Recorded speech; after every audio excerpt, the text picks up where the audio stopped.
Councilman Armijo will lead us in an invocation, and our city attorney Tidings will lead us in the Pledge of Allegiance. Will you please bow your heads? Dear Lord, thank you for your presence as we go through this pandemic. We pray for those suffering, the first responders, and the medical providers. In your name, amen. Amen. I pledge allegiance to the flag of the United States of America and to the republic for which it stands, one nation under God, indivisible, with liberty and justice for all. Okay, I was. Please have a seat. That's my phone, sorry.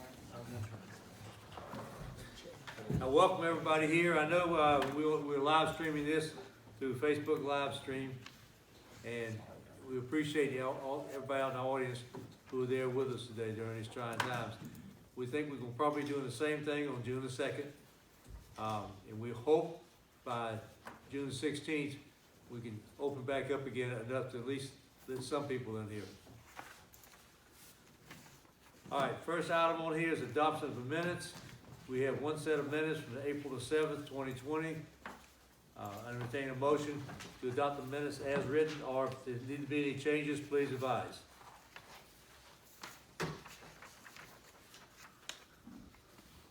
Mayor, I move we adopt these minutes as written. Okay. Second that motion. All right, could you give us your names when you do it, please? Councilman Ryan. Councilman Evans. All right, thank you all very much. Have a motion and second. Does anybody need to change anything? Hearing none, all in favor, raise your right hand. It's unanimous. Thank you very much, gentlemen. We have no old business tonight. On the new business, the first item is item 2, IT specialist job description. Councilman Armijo, you have that one, sir. So I was just going to read the summary about the job. This position is responsible for meeting the daily information technology requirements of the city of Centerville in the areas of network administration and general systems maintenance.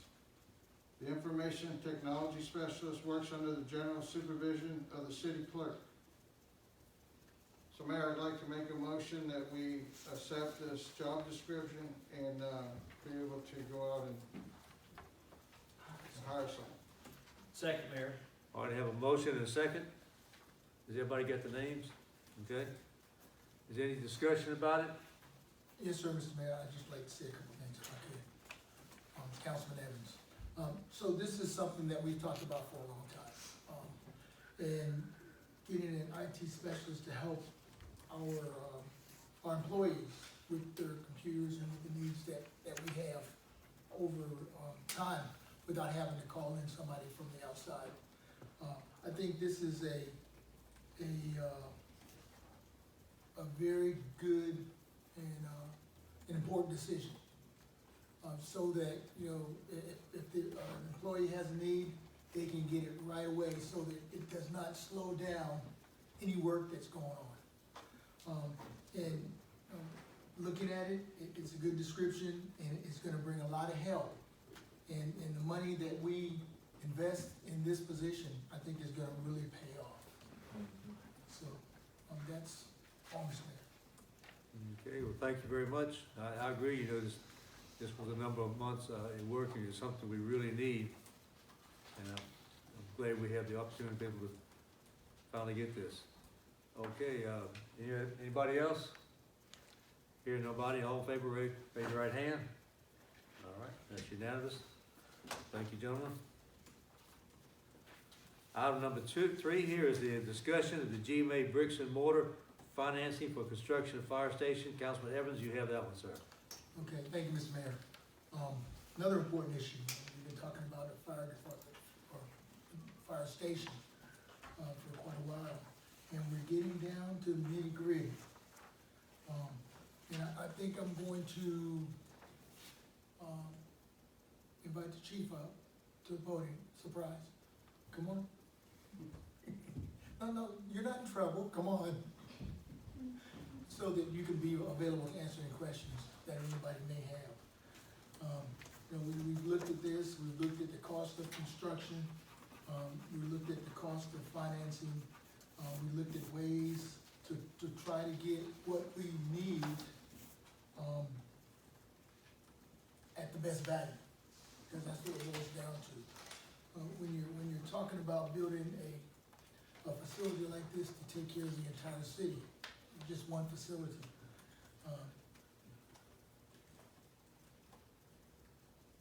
it's gonna cost. We're talking about building a facility that's gonna be around for a long time, and continue to serve the city as it grows. What year was the current fire station built? I know that you had the house that's associated with it. What about the other part, do you know? The other portion of the current fire station was built in 2003. Okay, so it was built in 2003, almost 20 years ago, about 17 years ago. So, okay, so, if I could, open up for any discussion. Mr. Okay, it's open for discussion. I have some questions, Mayor. First let me say that I agree that we absolutely need to build this fire station. We've got, if I'm not, correct me if I'm wrong, Chief, but we've got 3 fire trucks and 2 bays in the fire station. Is that right? So that's not enough to house the vehicles and the equipment we have. And my concern is not that we need it. I agree with Councilman Evans, it's gonna cost. My concerns is maybe the timing of how we're going about it. It's my understanding that when we originally began, I think several years ago, we began discussing, before I was even on the council, building a fire station. They originally budgeted $2 million. I know that when I came on board 2.5 years ago, that I was told that it was $3 million. Then we went to 4.2, we went to 4.6. Now we're approaching 5.6, approaching $6 million by the time we talk about interest and the time that it's all said and done. And my question is, in a time when we have just told everyone in the city that we desperately have to cut $500,000 out of our budget, that we gotta tell the operations department that they can't have the 2 positions that they need, that we gotta make cuts in the police department and other percentage cuts in other places. Is it wise to say we need to cut $500,000 out of this budget and also borrow, an additional 3 over what we had been budgeted over time? And so I think that the problem is where we are at with the economy right now. And if we don't see a historic economic recovery, like we hope that we will, but if we don't see that, and we are also putting a lot of our eggs in the basket of there being a 2024 SPLOST that happens and gets approved, and we have a long track record with that happening, but in Houston County, that's a good thing, but with the economy where it's at, we don't know. I think we'll essentially be, to approve it at this level, at this point, to move forward right now is a lot like buying a house at the top of the housing market, right before you see things begin to decline. We've been told that the reason the costs keep going up is, well, the economy is just so good that construction costs are high, material costs are high, and that's just the side effect of a good economy. But I think that when we stand on the verge of maybe seeing some of that decline, is it wise when the economics are as uncertain as this, and we have no emergent need for this project? We need a fire station, but the one that we have is not falling down around us. My question that I want us all to discuss tonight is it prudent to consider waiting?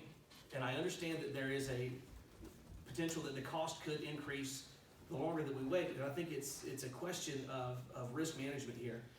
If we wait, it is very likely that the cost could increase. That is certainly the case, but if we wait, we also have a better knowledge, a better understanding of what our revenue is going to look like, what potential SPLOST revenue could look like, what the economy is going to do. So even if it costs more, we may have a better grip on what our finances, which at this time I think that are a little uncertain. We have a better grip on what that's going to be. And so I think that the problem is that we know that if we go ahead and borrow this money, and then we do see our revenues decline, and we do see the next SPLOST not get approved, even if it does get approved, but the income from it is lower because people aren't spending as much, then in order to balance the budget, we either have to drastically cut city services or we have to raise taxes. And my concern is that to move forward now with the knowledge that slow economic recovery or a 2024 SPLOST being voted down is the equivalent of using just the future tax rolls of the city like a credit card. And I don't know that that is wise financial management. I don't know that that is fiscally responsible.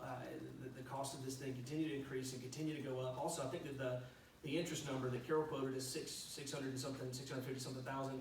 That's if we pay off a big chunk early, correct? That, let's see, I think it's gonna be $662 if we don't pay it off, yes, $650 if we pay it off. But if we don't pay it off early, that interest accrues almost up over another, a total of another little over $1 million, 1.1, something like that, 1.2. If we try to pay it within like 8 years, our interest would be $651. Right. So I think you have the potential to see this not only go from what was supposed to be a $2 million, $3 million, $4 million, $5 million fire station, even up towards a $6, $7, $8 million fire station. Or Just 9 because or we are 10 uncertain. or 11. Yeah, exactly. And the problem is, we have to, by state law, we have to balance the budget. And we're borrowing against future tax revenue. And that is, to me, that is not acceptable. When we could consider postponing this project a few months until we look and see what our revenues are gonna look like, to see what the economy does, to see how quickly we return.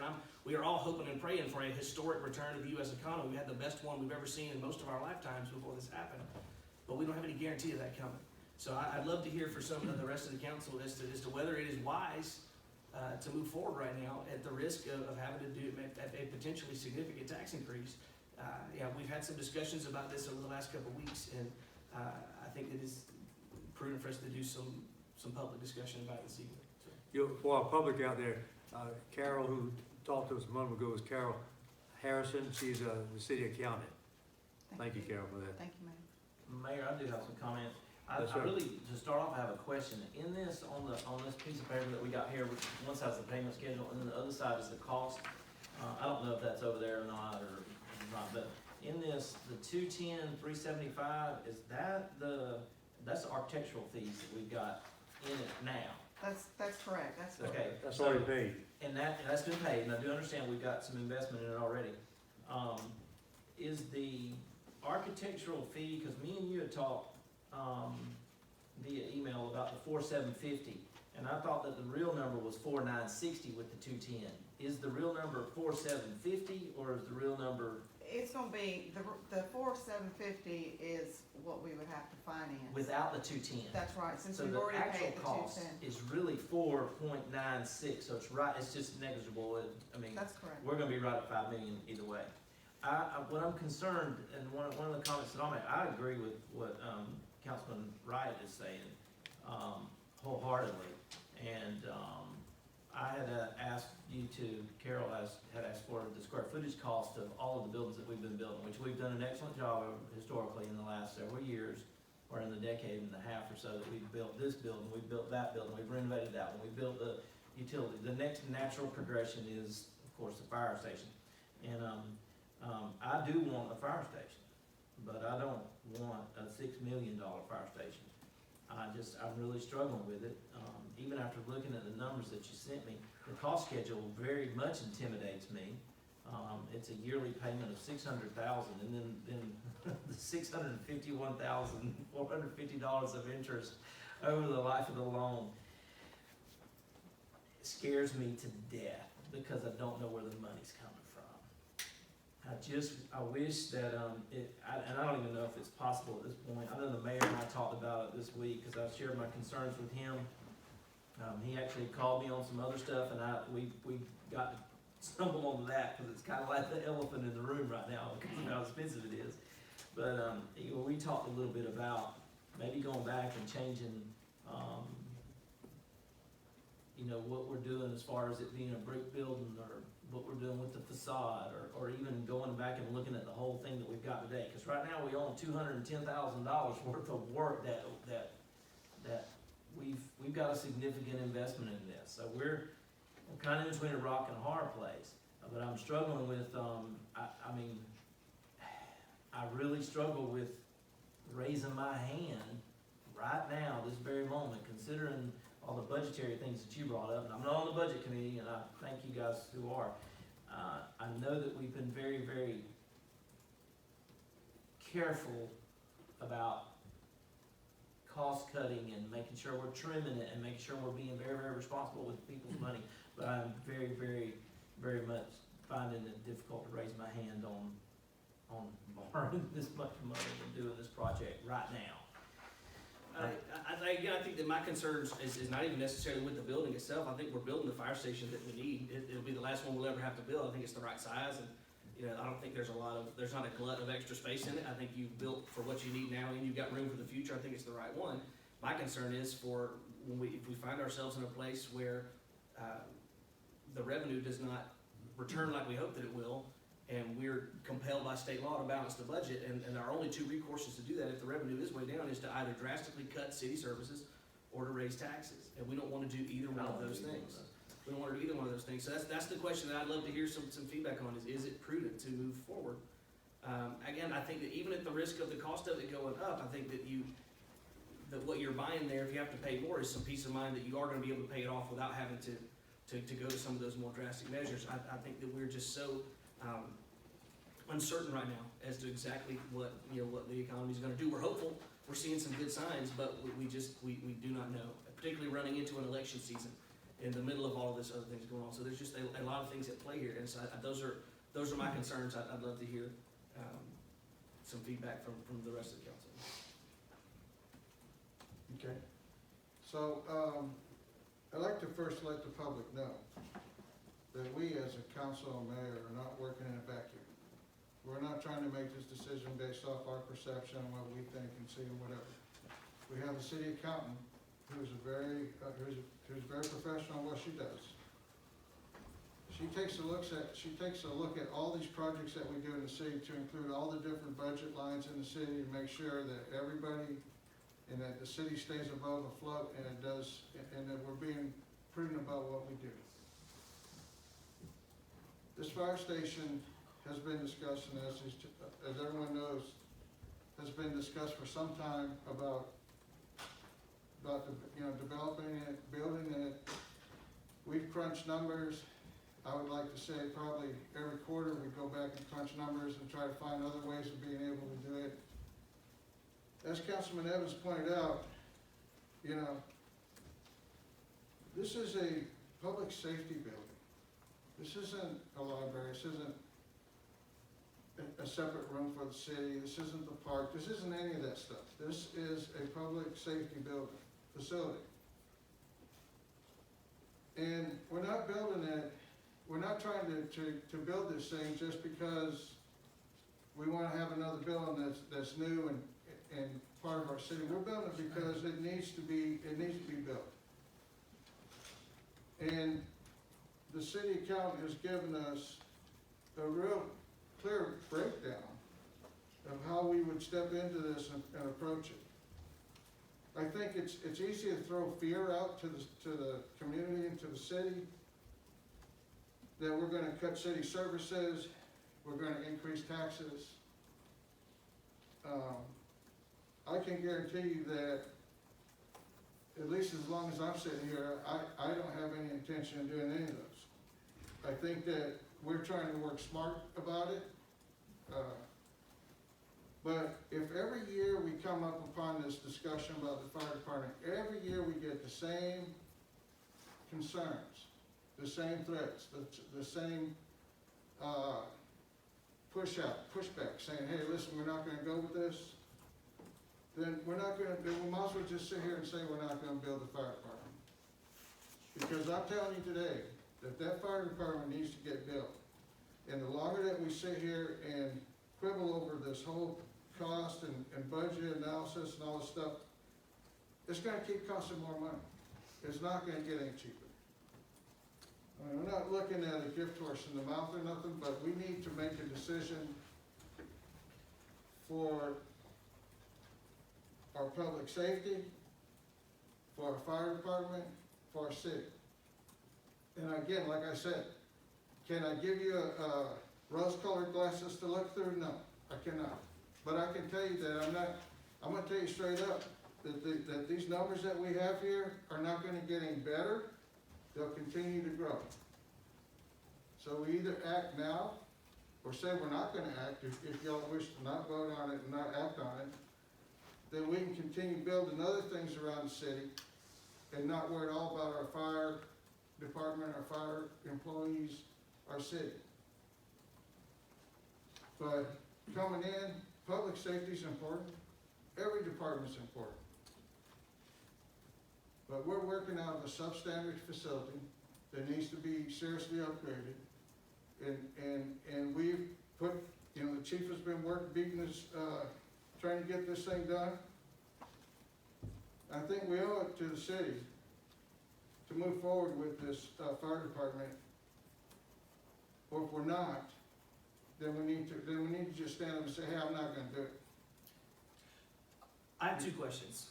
One for the chief. Chief, in what ways are you, is your ability to provide adequate fire services restricted by our current fire station facility?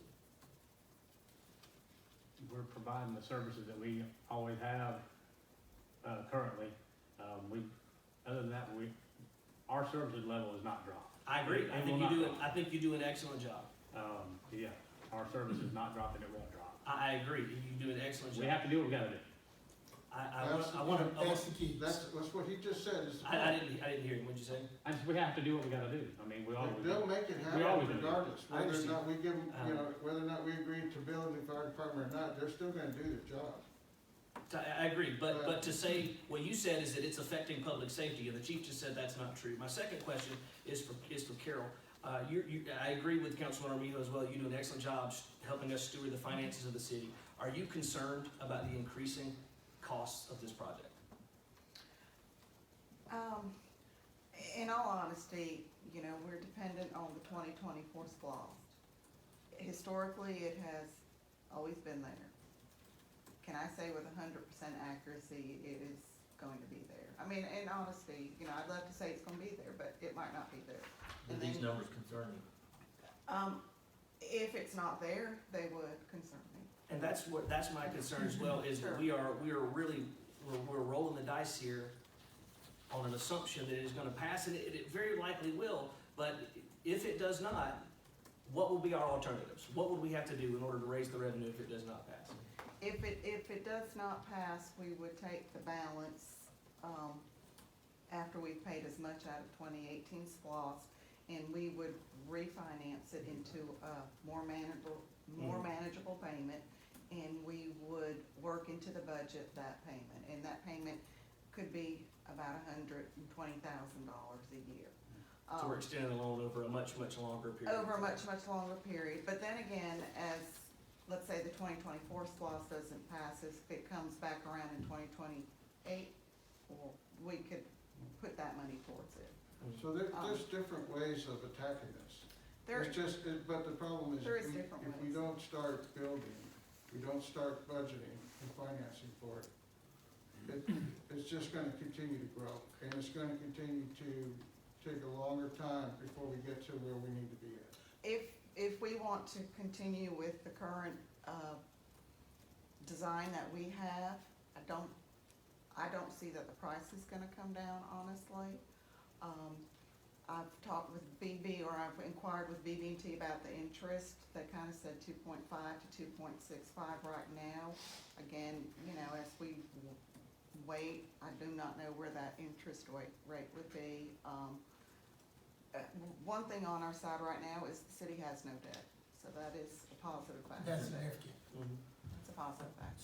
So, as we go through this process and we have these discussions, we talked earlier today about, seeing what we could do to reduce the amount that we finance. Right, yes, sir.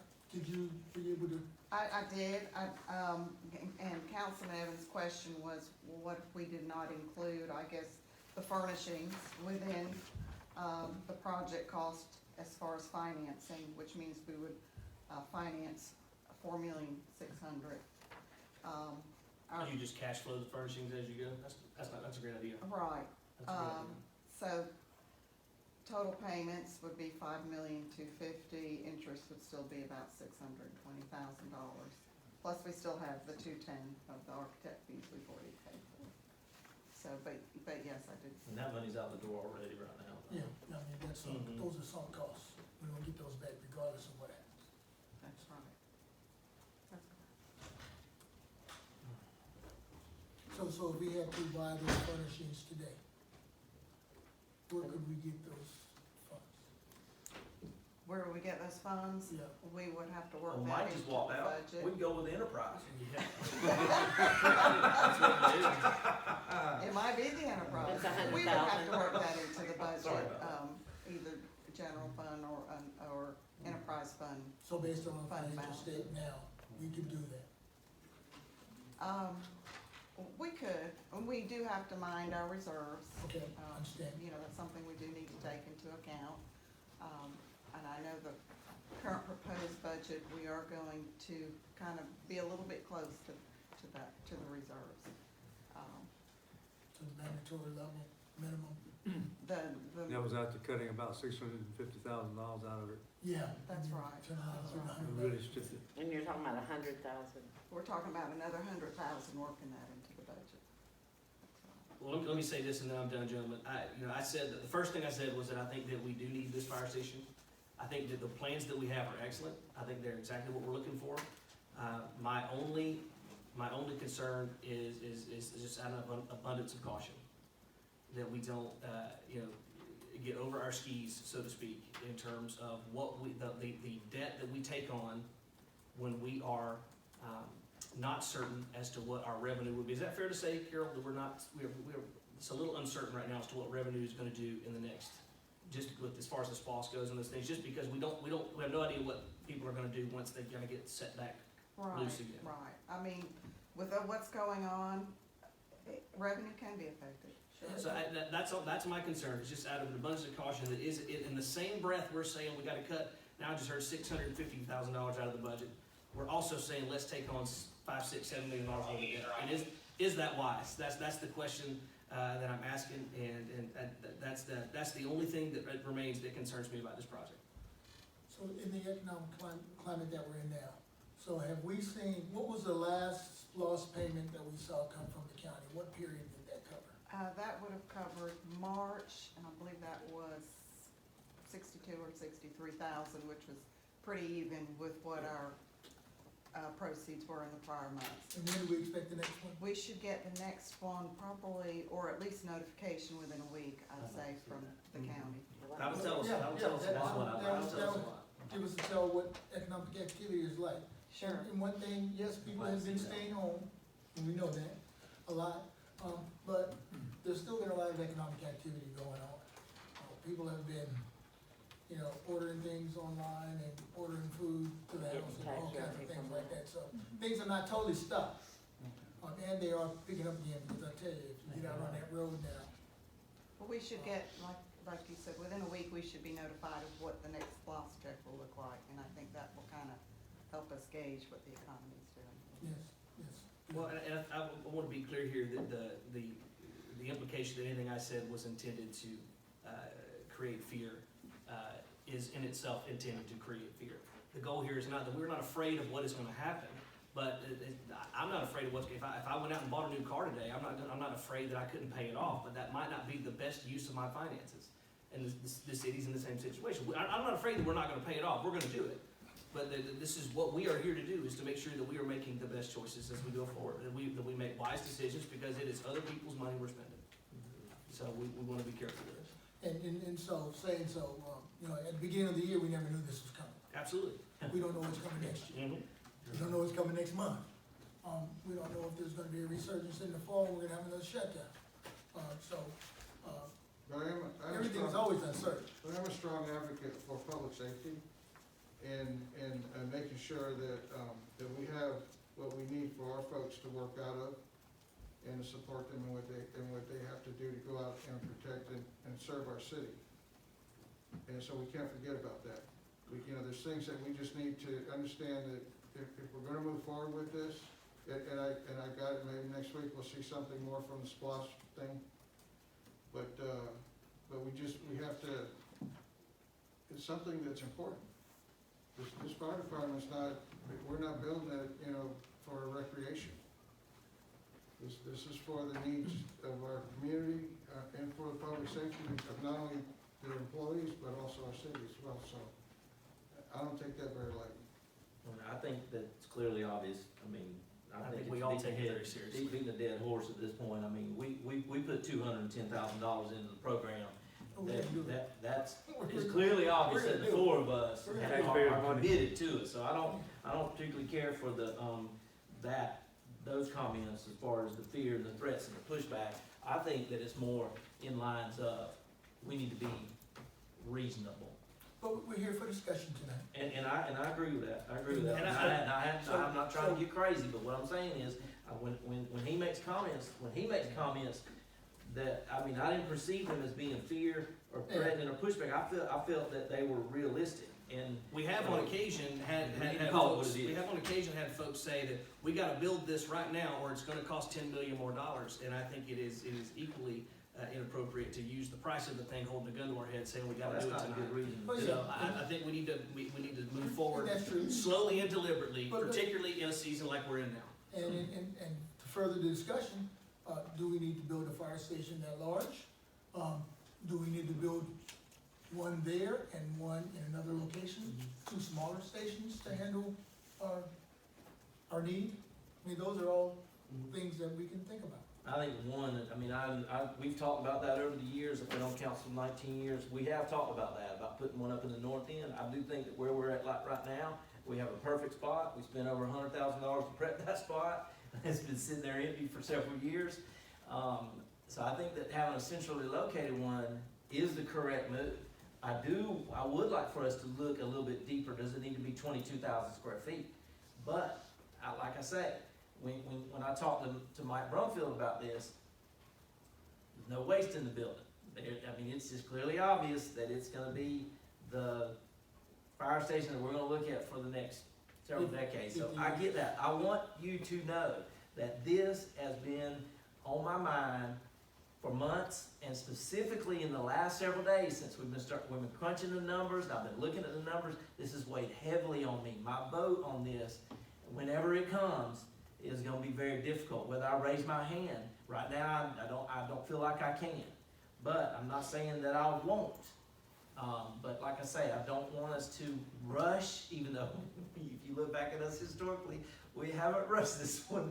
It just seems like it's been kind of floating along, and then all of a sudden, everything that happened just happened, and I hate it where we are right now. I hate it that things have changed. I mean, it's just, there's a lot going on in my brain about this one particular decision right here, and it's nothing on you, it's nothing on anybody else on this council. I take this seriously. Every dollar that we spend, I take seriously, and I'm struggling with it right now. And we should take every dollar that we spend seriously. You know, again, in this economic climate, other things that we're already doing may slow down. So, got to keep all that in mind. Also, we do have a lot going on in the city right now, doing a lot of things. We're building parks, we're buying police cars, we're hiring employees, all to make sure that we take care of the needs of our citizens. So I think that's the important thing that we have to keep in mind.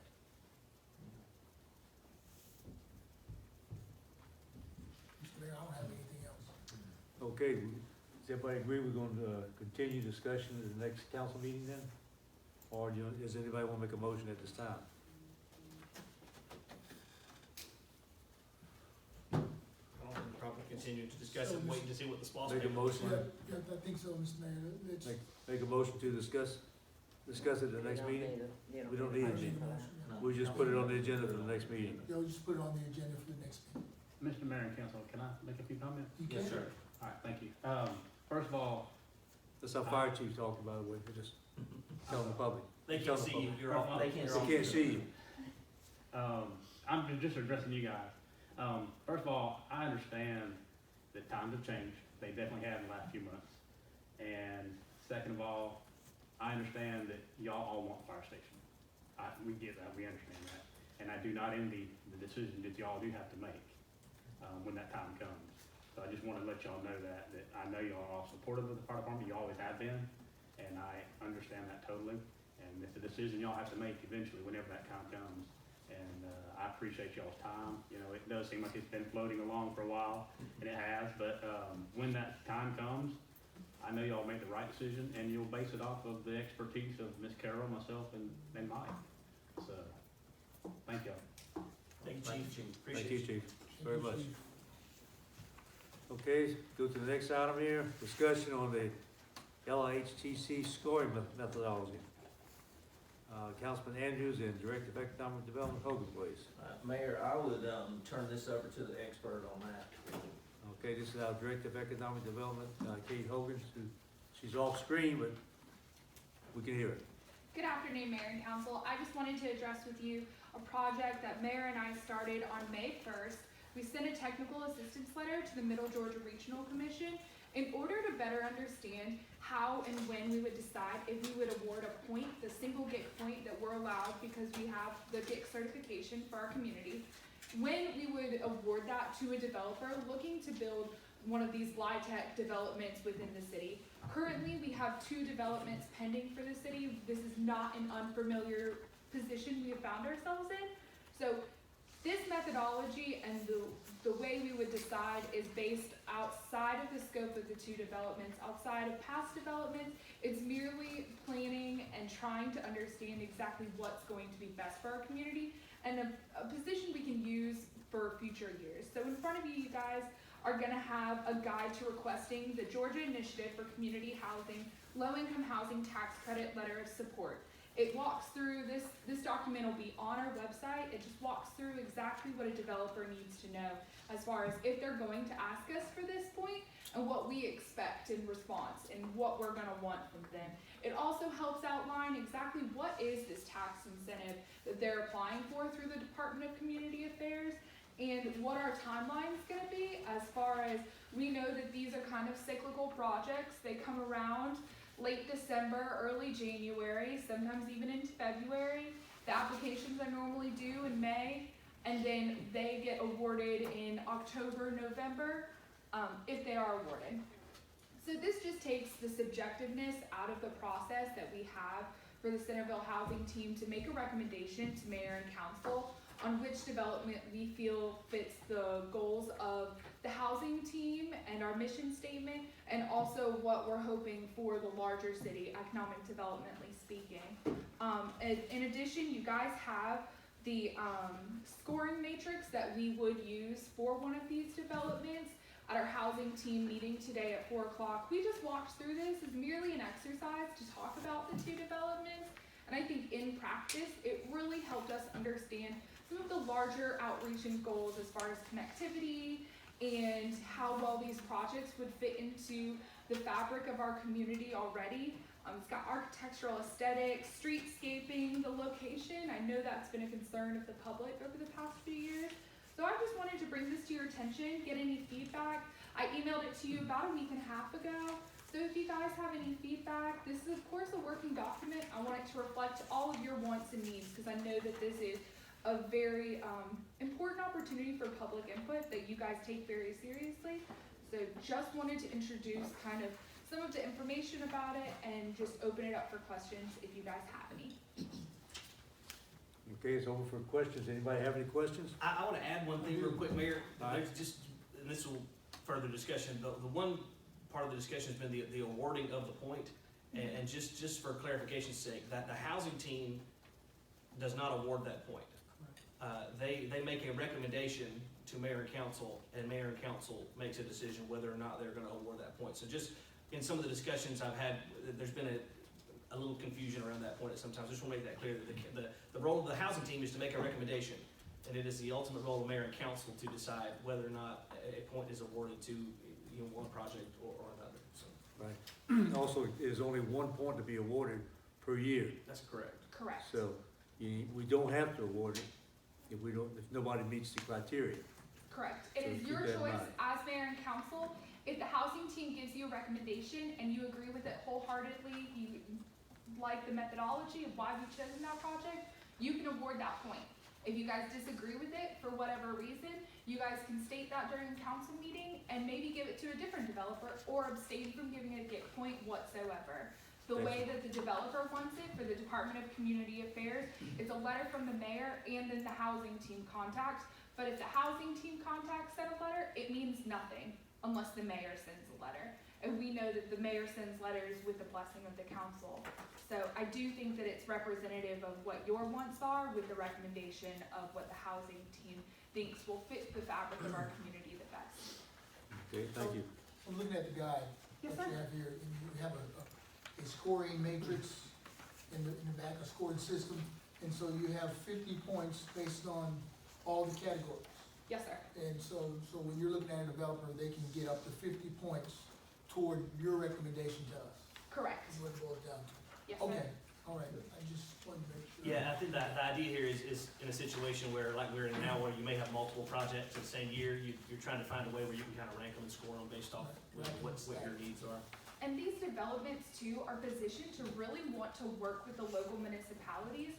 There's an option for us to leverage it to ensure that there's safe pedestrian pathways, that there is the attractive streetscaping that fits the landscaping around other areas of our town. And so I do think that this is an opportunity for us to, on paper, see exactly what we can leverage for the benefit of the city and of the residents when we're talking about these types of developments. Yeah, the different areas that it covered here, basically covers everything. It starts out with developer experience, project approach, streetscape, architectural aesthetics, connectivity, location, civic, green, and recreational space, mixed use, non-residential, housing choice and inclusiveness, economic and sociological impact, and innovation. So that's all the categories. That pretty well covers everything. I thought it was a very sweeping grouping. Anybody else have any thoughts? I just had, a couple questions. One is that, this is the matrix that we put together along with the Middle Georgia Regional Commission, correct? Yes, sir. We've had Ms. Holly Wharton with the Middle Georgia Regional Commission. She serves as an auxiliary member to our housing team. Right. She's been fantastic. She's attended our retreats with us, and really and truly, she helped create this. We've also had Mr. Dean Nelson, who used to work for the Department of Community Affairs and worked with these projects. I think you remember talking to him probably in 2018. But he actually just accepted a position with the Middle Georgia Regional Commission. So he worked on this project in conjunction with Holly and myself, and his knowledge was invaluable during this process. He really has some very niche things to talk about that wouldn't necessarily be very apparent, but Holly and I really appreciated the opportunity to just learn from his expertise in the field of LIHTC programs. And I wanted to And Holly is here with us tonight too. Thank you for being here, Holly. Yeah, I certainly want to thank you for working with us on that. My second question was concerning the meeting. If we were gonna have a meeting to talk about the two developments, June the 2nd.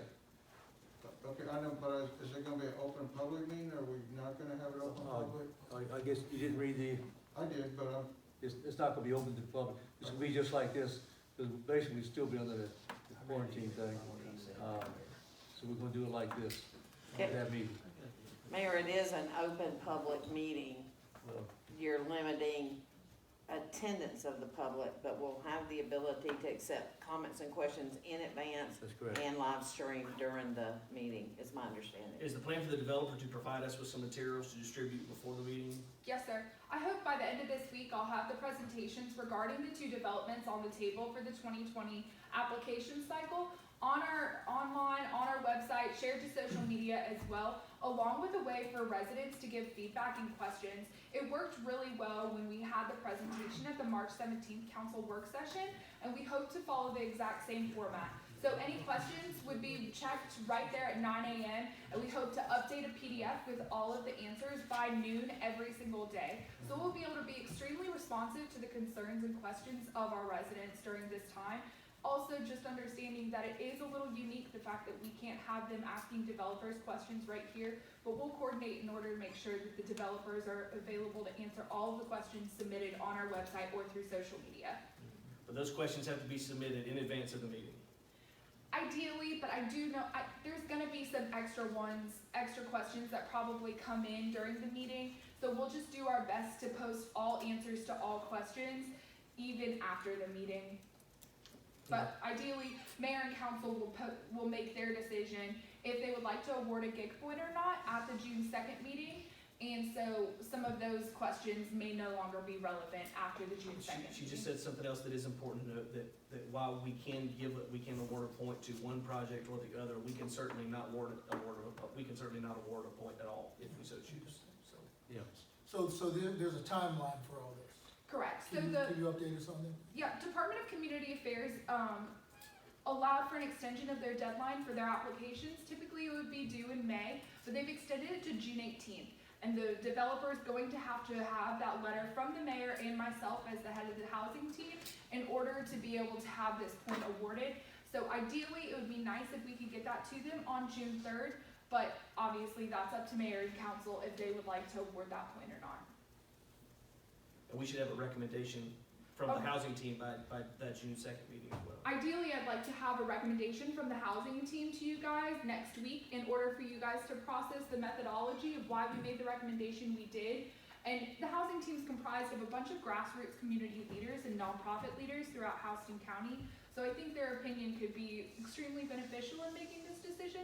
So we'll aggregate all of those, all of the methodology in the scoring matrix in front of you and give you guys just a concise letter for your review. And if you have any additional questions of the housing team, we're definitely ready and able to answer those. So what I'd like to ask is that when the questions come in, I'd like to see the questions as well. Because I didn't see the questions from the last year before last when we did it. So if we do get questions, I'd like to see the questions as well, and the answers. Yes, Of sir. what- From the community, from the city. You know, those people are coming in with questions. Because I understood there were questions asked, I had no idea what they were. So I'd like to be part of that, to hear and see what the answers are, so. All of the questions from the March 17th council work session were posted on our website.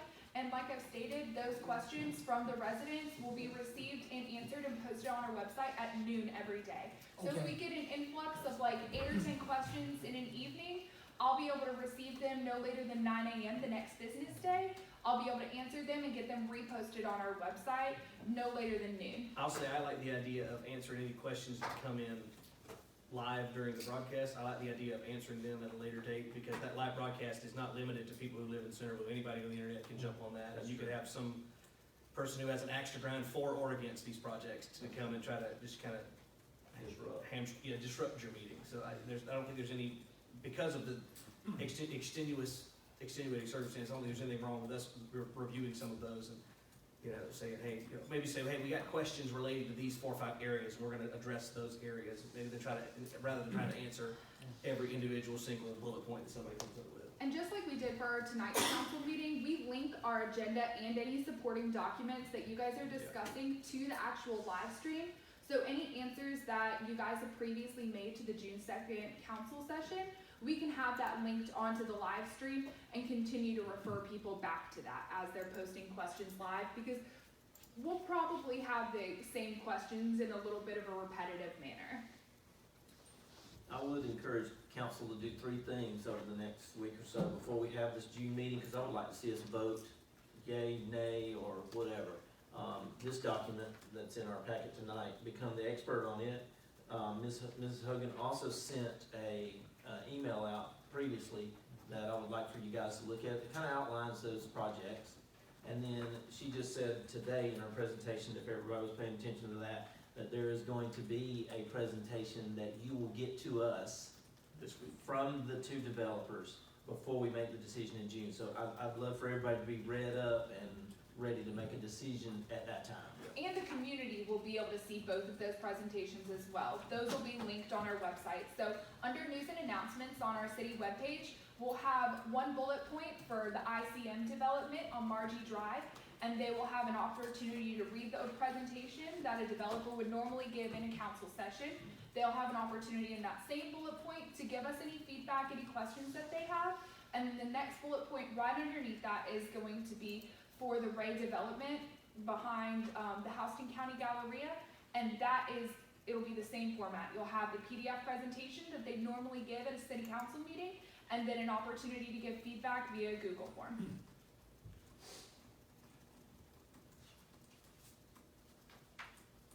So, Councilman Migo, is your question answered? Yes. Since she puts all the questions and answers on our Centerville media system, I guess you did have access to it last time? Well, I wasn't aware they did it last time. If that's what they did, I didn't see that. But all I'm saying is that. That's what we do with it, so I just wanna make sure you're aware Because, that they are doing that and you can get access to it. that's fine. So she'll get the answers. She doesn't create the answers, she gets the answers and puts them in there to all the questions, so you can see what the trend of the questions are and everything. Is that correct? Okay? All right, we got that? Okay. Does anybody else have any comments or thoughts? We got a little bit outside of the discussion period, but, I guess it was good. Item number 5, point of information, 2020 census, is myself and Director of Economic Development, Hogan. Again, I want to make a couple quick comments on that. Centerville's doing well within Houston County, but we still got a ways to go to come up with what we did 10 years ago. So if you know anybody who hasn't filled out a census form, please do it. Remember, there's no information released to anybody in this world. It just goes to the census people. So there's nothing to be afraid of. And we need every person counted. The city needs everyone. That's a way of us getting additional federal and state funds through that census count. So it's very, very important to us. And Ms. Hogan, please. Yes. Good afternoon, Mayor and Council. This update is merely a point of information on how Census 2020 is going in Houston County, and more specifically Centerville. Houston County had a 2010 census total response rate of 74%, and it is important in the 2020 census to ensure we have a higher response rate. A higher response rate ensures the funding and representation for our area is representative of our population. In order to ensure an accurate and complete count, the Houston County Complete Count Committee was convened by Chairman Stallnecker in July 2019. Anyone in our community interested in being a part of Census 2020, from churches to nonprofits to our library system, was encouraged to attend these meetings. The Complete Count Committee has accomplished so many incredible tasks, such as a unified social media strategy for the Houston County area, collaborative videos being 2.5 minutes, 30 seconds, and 15 seconds for easy dissemination on social media and other media platforms, messaging suggestions for businesses, defining our hard-to-reach populations, census activity calendar for 2020, messages during public meetings, employee notifications, and our Census Day events on April 1st, 2020, which were unfortunately derailed by COVID-19. As of May 18, 2020, Houston County's self-response rate was 63.2% versus 2010's rate of 66.2% self-response rate. This is an incredible feat considering we have all had to ensure our campaigns in the community are social distance friendly during this public health emergency. With this pivot though, Centerville has posted 25 times for a total audience of 22,336 people just in 2020 alone. Nationally, the self-response timing for Census 2020 has been extended to October 31st, 2020. All jurisdictions in Houston County, including the Board of Commissioners, 3 cities, and the school systems, are working closely together to ensure everyone responds to the census this year. I've appreciated being the representative for Centerville to help ensure this effort is successful. Thank you all so much. Well, we thank you what you've done, because I know Centerville has been named in a number of things as being way up there for completion, and that's thanks to people like yourself and all who are working with it. One of our biggest problems have been, I believe, is the library being closed. People can't get in there to use the computers. That's been a big problem. So if they do open back up sometime soon, then we can start encouraging people to go back to the library there. Okay, that's all I have on that. Thank you again for that. Item number 6, then we have approval of a separation agreement. Councilman Wright, you have that one, sir? Yeah, Mayor and Council, you have in your packet a copy of a separation agreement and release in full. We've been discussing this for a couple weeks. This is just a standard document dealing with the summing up of the employment of Captain Boney. And we've all had time to look at and review it, and so I move that we adopt it and approve this agreement as written. So moved. Have a motion and a second? You motion. I'm motioning yours. Thank you, sorry. Right. My brain's not working tonight. Okay, got a motion and a second. All in favor, raise your right hand. That's unanimous. Thank you very much. And down to comments from the council. Post 1, please. Thank you, Mayor. Just want to let the governing body know tonight that I enjoyed the discussion. That's it.